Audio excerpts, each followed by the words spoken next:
Bon, écoutez, bonjour à tous. Alors, c'est la séquence des défis, donc les uns après les autres, on va voir qu'il y a quand même beaucoup d'interfaçage entre tous ces défis. Donc moi, c'est la première fois que je viens au Pradel. Je suis charmée par l'environnement, par l'ambiance, et puis par la qualité, au fond, des attentes sur les interactions entre les uns et les autres. Donc, merci de cette invitation.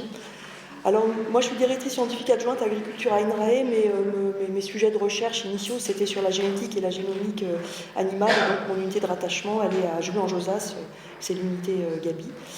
Et donc, aujourd'hui, je vais vous parler d'empreinte carbone de l'agriculture et de l'alimentation. Je vais surtout vous parler, au fond, d'empreinte carbone de l'agriculture. Mais évidemment, les liens avec les régimes alimentaires viendront s'y ajouter. Je pense qu'il faut avoir en tête qu'il y a un certain nombre de faits, il y a des données quantitatives. Donc ça, c'est un sujet qui est maintenant de plus en plus présent dans les débats, c'est le sujet sur les limites planétaires. Donc vous voyez, en 2009, alors ça c'est quelque chose qui a été élaboré par Rockström, là, qui travaille à Stockholm. Et donc c'est une manière de conceptualiser de manière assez intégrée l'ensemble des contraintes biophysiques auxquelles il faut qu'on fasse collectivement attention. Vous voyez, en 2009, il y avait 7 limites qui avaient été identifiées, dont 3 étaient dépassées. En 2015, toujours cette limite 4 qui était dépassée. Et en 2023, il y a eu une redéfinition de 2 nouvelles limites. Donc il y en a 9 et 6 sont dépassées. Et quand on regarde un petit peu de près ces limites, ce qui est souligné en jaune, c'est celle qui concerne quand même un impact de l'agriculture. Donc quand on va parler d'empreinte carbone, on ne parle que d'une seule de ces limites. C'est tout ce qui est changement climatique, avec les concentrations en carbone, équivalent carbone. Donc on va parler de gaz à effet de serre. Mais il faut avoir en tête que c'est bien évidemment connecté à d'autres dimensions qui sont liées à la biodiversité, à l'usage des terres avec ce conflit feed-food, l'usage de l'eau, les cycles biogéochimiques, azote-phosphore, et puis ce qu'on appelle les nouvelles entités. Donc ça, c'est ce qui est sujet aussi à des résistances. Ce qui a été évoqué précédemment avec les liens avec la santé, ça tombe là-dedans, c'est-à-dire qu'il y a des résistances aux antibiotiques, il y a des molécules qui sont relarguées dans l'environnement. Ça va être aussi toute la notion d'exposant.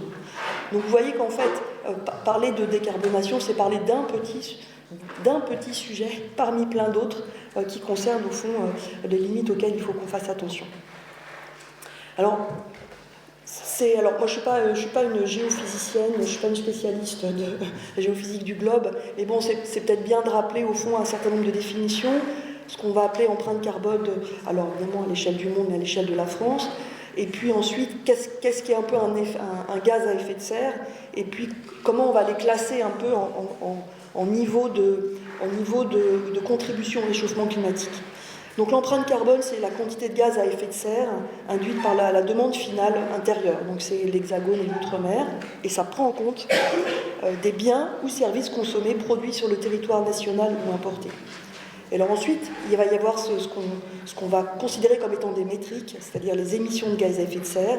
Donc il faut avoir en tête que c'est un phénomène naturel, mais qui est amplifié par l'activité humaine. Donc au fond, les gaz à effet de serre, c'est tous les gaz d'origine naturelle, donc par exemple la vapeur d'eau, mais aussi anthropiques, qui sont liés aux activités humaines, qui absorbent et qui vont réémettre une partie des rayons solaires, qui sont réémis sous forme de rayonnement infrarouge. Donc ça, c'est à l'origine de l'effet de serre. Et quand vous voyez le petit schéma en haut à droite, donc il y a le soleil qui fournit tout un rayonnement puissant, traverse une partie de l'atmosphère, il y a une partie qui est relarguée au-delà, qui ne rentre pas dans l'atmosphère, et puis en fait ce qui rentre à la surface de la Terre va se réchauffer et rayonner à son tour. Et si on n'avait pas cet effet de gaz à effet de serre, là, je crois que la surface du globe serait à moins 18 degrés. Donc elle remonte à peu près à 15 degrés avec le réchauffement naturel. Et donc maintenant il y a une accumulation de gaz qui accentue ce réchauffement, mais dont on a besoin, en tout cas, pour que nous puissions vivre sur la surface de la Terre. Donc il y a un certain nombre de gaz à effet de serre qui sont liés aux activités humaines. Donc il y a le dioxyde de carbone, le méthane, l'oxyde nitreux ou protoxyde d'azote, et puis ensuite il y a des gaz fluorés. Et donc vous voyez qu'en fait ils ont des demi-vies qui sont un petit peu différentes les unes des autres. Le CO2 c'est une demi-vie de 100 ans, le méthane c'est une demi-vie de 12 ans, le protoxyde d'azote c'est une demi-vie de 120 ans. Et quand on regarde en fait leur réchauffement climatique comparé au pouvoir de réchauffement du carbone qui lui est placé à 1 à une échelle de 100 ans, vous voyez que le méthane, lui à 20 ans c'est 84 fois plus, et à 100 ans c'est 25-28 fois plus. le protoxyde d'azote, c'est plus de 250 fois plus réchauffant que le carbone. Donc vous voyez, il y a un certain nombre de cibles qui concernent l'agriculture, qui sont vraiment des cibles importantes pour pouvoir travailler à la décarbonation. Alors ensuite, on définit des budgets carbone, c'est-à-dire que le budget carbone, c'est le budget restant pour limiter le réchauffement climatique. Vous voyez qu'il y a un lien entre émissions de carbone et d'équivalent carbone et cette capacité de réchauffement. Et donc, si on veut atteindre, si on veut limiter le réchauffement climatique, ben, il faut limiter cette production de carbone. Donc, vous voyez, en fait, depuis les années 1750, on va dire le début de l'industrialisation, on a émis 2495 gigatonnes d'équivalent carbone. Et donc, en fait, si on veut rester dans une limite raisonnable, ben, on s'accorde des crédits de production supplémentaire de carbone. Et on voit qu'en 2050, ben, on peut avoir 380 gigatonnes en plus pour une limite à 1,5 degré, 730 pour une limite à 1,7 ou jusqu'à 2 degrés, 1230 tonnes. Et en fait, ça va dépendre de l'activité de chacun et de l'activité des États. Et donc l'idée, c'est d'arriver à une neutralité carbone en 2050 avec ces objectifs d'augmentation de la température que l'on veut limiter à 1,5 degré pour l'accord de Paris.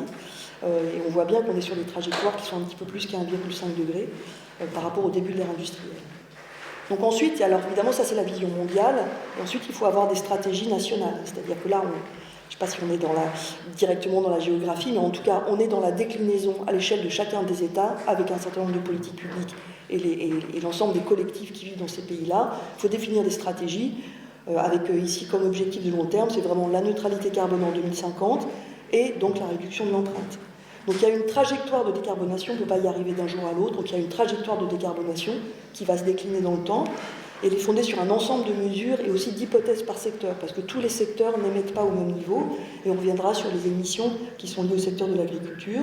Et donc il y a des plafonds d'émissions de gaz à effet de serre qui ne sont pas à dépasser, et par période de 5 ans, et c'est ce qu'on appelle les budgets carbone. Et il y a eu l'année dernière un premier bilan sur les budgets carbone. Et donc vous voyez que les ambitions sont fortes. Hein. La stratégie nationale bas carbone doit être en cohérence avec les engagements de la France vis-à-vis de l'accord de Paris. Réduction de moins 40% des émissions de gaz à effet de serre en 2030 par rapport à 1990. Et donc à la fin, on doit diviser par 6 nos émissions de gaz à effet de serre en 2050 pour atteindre 80 millions de tonnes d'équivalent carbone. Et les objectifs pour l'agriculture, c'est 48 millions de tonnes d'équivalent carbone en 2050. Donc on considère que le secteur de l'agriculture est émetteur un peu dans ses fonctions primaires, et qu'au fond, il va évidemment soumis à cette injonction de réduction, mais avec encore la possibilité d'émettre. Alors si on regarde la répartition des émissions de gaz à effet de serre en France, donc je vous ai parlé de ces principaux gaz à effet de serre. Donc vous avez ici sur le cercle la part respective du CO2, donc c'est 75%, le méthane c'est à peu près 13%, le protoxyde d'azote c'est 9%, puis après il y a des résidus notamment sur les composés fluorés. Et ensuite, ce qui est intéressant, c'est de voir au fond, sur cette production globale et sur ces émissions globales, quelle est la part du secteur de l'agriculture. Et donc, vous voyez que, par exemple, sur les émissions totales de CO2 équivalent carbone, c'est à peu près c'est estimé à 19%. Mais quand vous voyez, par exemple, les émissions de méthane, qui sont, vous voyez, 13% à l'échelle globale des gaz à effet de serre, en fait, l'agriculture en est la cause à hauteur de 71%, et le protoxyde d'azote à hauteur de plus de 80%. Donc c'est vraiment des gaz à effet de serre sur lesquels l'agriculture doit travailler pour réduire les émissions. Alors ce qui se passe, c'est qu'il y a quand même des inflexions et il y a des tendances à la baisse. Donc vous voyez ici le bilan du CITEPA, là, qui est l'organisme de référence pour faire toutes ces mesures. Donc ça, c'est leur dernier rapport qui a été publié en juin 2024. Donc vous voyez les grands secteurs d'activité. Donc l'agriculture, elle est en bas, là, c'est le rectangle un petit peu vert clair. Donc ensuite, il y a ce qu'on appelle les puits de carbone, hein, qui, eux, peuvent régénérer, faire du stockage de carbone. Donc c'est ce qui est en vert foncé tout en bas. Et donc vous voyez que les secteurs qui baissent le plus, c'est les bâtiments, et puis aussi les industries manufacturières qui arrivent à baisser pas mal, et puis les industries de l'énergie. Ce qui est intéressant, c'est de voir que, vous voyez la réduction par 6, donc il y a quand même une inflexion à la baisse. Hein, vous voyez, on est passé les chiffres mentionnés 2014, 458, on est à 373. Il se passe des choses, il y a des inflexions, donc il ne faut pas être complètement dans le pessimisme permanent.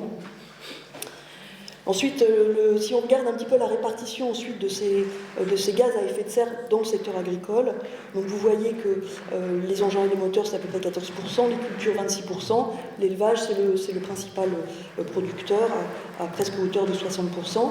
Et puis ensuite, quand on regarde l'élevage, les ruminants émettent plus avec la rumination, les émissions de méthane par l'irritation des bovins. Donc c'est le principal poste d'émission, mais il y en a aussi par la production porcine et les volailles, et par d'autres émissions liées à l'élevage. Donc en fait, quand on regarde un petit peu les contributions et les parts par secteur, voilà, on identifie des postes majeurs sur lesquels, au fond, il faut identifier des leviers d'action.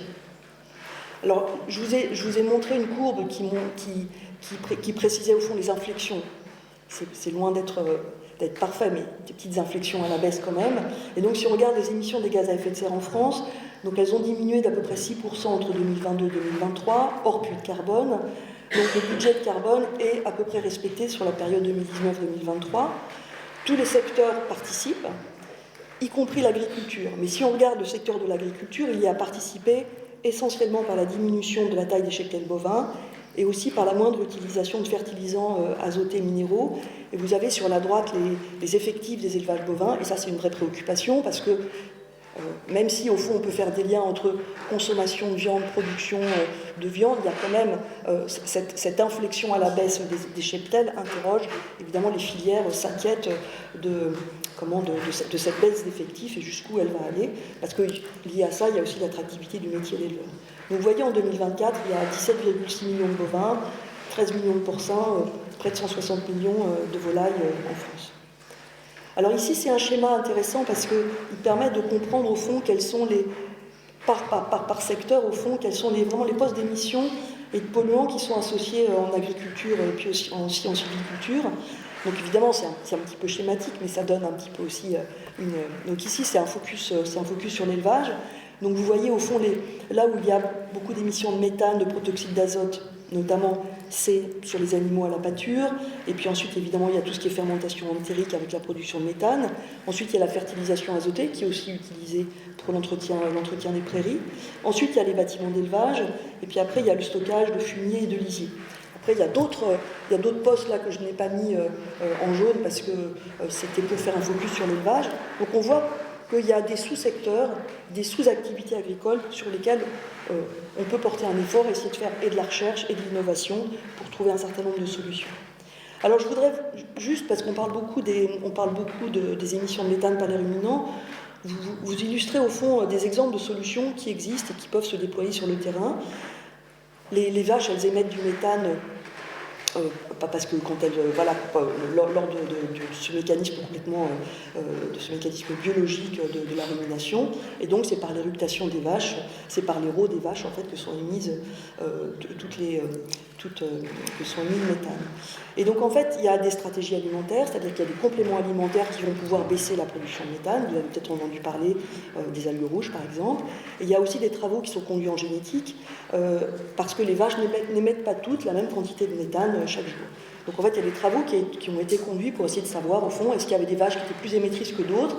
Et puis ensuite, l'idée c'est de pouvoir sélectionner des taureaux d'insémination artificielle dont on sait que la descendance sera moins émettrice de méthane. Donc on a identifié au fond des méthodes qui permettent de prédire les émissions de méthane à partir des spectres MIR du lait.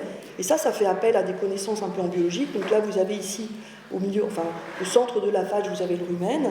Donc il y a des bactéries et des archées qui produisent donc un certain nombre de gaz, du méthane, de l'hydrogène. Et puis il y a aussi production d'acides gras volatiles qui vont se retrouver dans le lait. Et en fait, le lait qui est mesuré historiquement pour ses taux butyreux, taux protéiques, il y a aussi des spectres MIR, spectres moyens infrarouges, qui contiennent beaucoup d'informations. Et en fait, on arrive à faire des liens entre les émissions de méthane via ce mécanisme biologique lié à la rumination et puis la production de méthane. Et donc, il y a un historique dans les bases de données. Il y a plus de 15 millions de spectres MIR qui sont collectés par an pour environ 2 millions de vaches. Et donc on a des quantités de données qui sont vraiment conséquentes, on est vraiment dans le big data, des quantités de données à faible coût, qui permet de développer une évaluation génétique robuste. Et donc c'est ça qui permet maintenant d'avoir une bonne connaissance de la variabilité génétique du potentiel d'émission de méthane. Il y a eu développement d'un index génétique de production de méthane. Cet index il est disponible en 2025 pour le choix des taureaux d'insémination artificielle. Et donc là, va se poser la question de l'adoption et de l'utilisation de cet index par les filières. Et ça, c'est fait évidemment avec les instituts techniques agricoles qui sont de la partie pour ce programme-là. Donc vous voyez, c'est qu'il y a quand même des solutions qui se mettent en place et va se poser la question ensuite de leur adoption, de leur coût et de l'ambition qu'on a à les utiliser. Donc ici, je ne vais pas vous lire toute la liste, mais il y a comme ça identifié tout un certain nombre de leviers d'action pour l'atténuation. On rappelle aussi le potentiel de stockage par le secteur agricole, de stockage de carbone qui est vraiment significatif. Donc vous voyez le protoxyde d'azote, il faut diminuer l'apport d'azote aux cultures et privilégier la fertilisation azotée organique, diminuer les excédents d'apport protéique dans les rations animales, développer l'autonomie en protéines végétales, gérer les résidus de culture. Et puis concernant le méthane, c'est tout ce qui va être une amélioration de la gestion des effluents. Vous voyez, c'est lié aussi à la production de protoxyde d'azote. Ensuite, il y a optimiser la conduite des troupeaux pour limiter la fermentation entérique. Puis il y a des ajustements de l'alimentation animale que l'on va pouvoir coupler avec des stratégies de sélection génétique.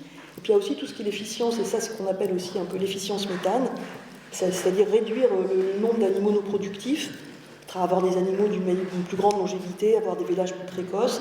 Il faut aussi réduire la stature des bovins. Donc il y a tout un certain nombre de solutions, et c'est là où on se rend compte qu'une solution toute seule ne fonctionne pas, c'est-à-dire qu'il faut aussi un assemblage de solutions pour arriver à une stratégie qui peut être un petit peu performante. Vous devez savoir que Shift Project a fait un rapport assez conséquent récemment en interviewant énormément de... donc ils ont fait d'un côté des interviews auprès d'agriculteurs et puis d'un autre côté ils ont fait aussi une évaluation de ce qui pourrait être fait pour la réduction de l'empreinte carbone de l'agriculture. Et donc là ils cumulent au fond sur un certain nombre de leviers les quantités le volume de baisse que l'on pourrait attendre, avec donc moins 16 millions de tonnes équivalent carbone si on fait évoluer les systèmes d'élevage, moins 7 millions de tonnes équivalent carbone sur l'efficacité de la décarbonation énergétique. Ensuite, tout ce qui est diminution de la fertilisation azotée, on serait à moins 11 millions de tonnes équivalent carbone. Tout ça en ayant l'idée qu'on doit arriver à 48 millions de tonnes en 2050. Voilà. Et puis après, il y a les liens avec la fabrication des engrais et puis le stockage de carbone. On voit qu'il y a quand même un certain nombre de millions de tonnes équivalent carbone. On ne sait pas encore exactement comment elles vont être réduites. Pour finir, il y a beaucoup de scénarios, beaucoup de prospectives. J'en ai mis ici un certain nombre. Je n'ai pas rappelé ici les scénarios de l'ADEME, les 4 scénarios de l'ADEME qui parlent aussi de l'agriculture. Par exemple, le rapport de la Cour des comptes d'innovation en matière agricole, il fait un peu le lien aussi avec tout ce qui est innovation liée au numérique. Il y a énormément de choses qui sont faites, il y a assez peu d'adoption, donc il y a un décalage entre la massification d'un certain nombre de solutions. Ensuite, il y a le Haut Conseil pour le climat qui, lui, a pas mal insisté sur cette approche du système alimentaire bas carbone, résilient et juste, c'est-à-dire que le volet social, le volet économique est très présent, et eux, ils insistent sur la répartition des risques. Ensuite, il y a le Shift Project dont j'ai déjà parlé, et puis après, il y avait aussi le CESE qui, au fond, repositionnait bien aussi l'importance de l'élevage pour la durabilité de l'agriculture dans son ensemble. Et au fond, alors ça c'était une table ronde que j'avais animée à l'occasion du SIAG décarbonation avant Noël. Donc j'ai animé cette table ronde et puis il y avait un représentant de la coopération agricole, un chambre d'agriculture, une économiste et puis il y avait aussi le directeur scientifique de l'ADEME. Et donc au fond, je fais ici un petit résumé au fond de ce qu'apportent les lectures de ces prospectives, qui sont très nombreuses, je ne suis pas sûre qu'on les exploite toutes à la hauteur de ce qu'elles expliquent. Et en fait, il y avait cette idée que c'est important de porter une vision positive des changements, en considérant qu'il y a des opportunités, qu'il n'y a pas que de la tristesse et c'est compliqué, mais il y a des opportunités, que les innovations technologiques, organisationnelles et sociétales, elles ont besoin d'être mises en cohérence avec des politiques publiques qui doivent être compatibles avec la vitalité économique. Et c'est ce qui a été dit juste avant, c'est-à-dire qu'au fond, il y a une déclinaison des politiques publiques, et les aligner, c'est quelque chose de compliqué, mais voilà, il faut essayer de voir comment c'est possible. Ensuite, l'implication de tous les acteurs. Hier, c'est ce que j'ai entendu, il y a d'un côté les agriculteurs, alors on a toujours l'impression qu'ils n'en font pas assez, puis après il y a le consommateur, il faudrait qu'il ait un consentement à payer pour davantage de choses. Entre l'agriculteur et le consommateur, il y a quand même toute une chaîne d'acteurs, et donc on voit bien qu'il y a le besoin de répartir les risques et aussi de répartir les coûts. Le rôle des consommateurs, c'est l'évolution des régimes alimentaires. Donc on a coutume de dire oui, si on mange moins de viande, la santé se portera mieux, c'est quand même pas aussi simple que ça, mais évidemment les régimes alimentaires et un rééquilibrage entre des produits d'origine animale et d'origine végétale vont avoir une influence forte sur la manière dont on va décider des niveaux de production qu'on doit avoir, soit dans les systèmes d'élevage, soit dans les systèmes végétaux. Alors une seule santé, ça c'est un sujet que moi je trouve absolument majeur. C'est vraiment un levier clé pour une approche intégrée du système agroalimentaire et de sa durabilité, avec aussi cette idée qu'on doit pouvoir anticiper les crises. Et actuellement, par exemple, on est en train de développer des programmes en élevage où on va coupler la durabilité des systèmes d'élevage et la santé animale, pour réfléchir aussi la santé animale, non pas comme on va gérer des crises sanitaires, mais comme faisant partie intégrante de la manière dont on réfléchit à la durabilité des systèmes d'élevage, comment on va mieux anticiper des pathologies ou des problèmes ou des situations à risque dans les élevages. Ensuite, il y a la double échelle temporelle et spatiale. Je ne mets pas vraiment territorial, même si c'est une forme d'évidence, mais c'est parce qu'au fond, le territoire, quand on va parler de décarbonation, c'est pas forcément complètement simple de définir au fond les bornes et les frontières géographiques auxquelles il faut réfléchir. Puis on revient toujours au fond sur aussi l'éducation et l'enseignement. En arrivant ici, ce que j'expliquais, j'ai dit à plusieurs personnes, c'est que la dernière fois où j'avais entendu un exposé par un géographe, c'était une femme géographe, qui expliquait qu'en plus la notion de frontière, c'est ce qui est le plus mal défini en géographie. Alors que quand on ne fait pas de la géographie, on voit une carte, on voit des traits, on a l'impression que c'est la chose qui est la plus précise. Alors qu'en fait, c'est loin d'être aussi précis que ce qu'on peut penser. Et donc, pour finir, je vous remercie de votre attention. Et puis j'ai mis, en fait, c'est les petits cartoons qui sont là. Ils sont issus d'un petit livret qui a été produit par le GIS Relance Agronomique, qui a pour vocation d'être un think tank sur l'agroécologie et l'agronomie en général. Et il avait comme titre « Jusqu'à 4 degrés, une dystopie, le regard du GIS Relance Agronomique sur la place de l'agriculture ». J'en ai un petit exemplaire si vous voulez le regarder. Et donc il y avait cette réflexion sur comment transformer l'agriculture et puis au fond comment se décaler aussi par rapport aux modes de pensée pour pouvoir avancer. Merci beaucoup.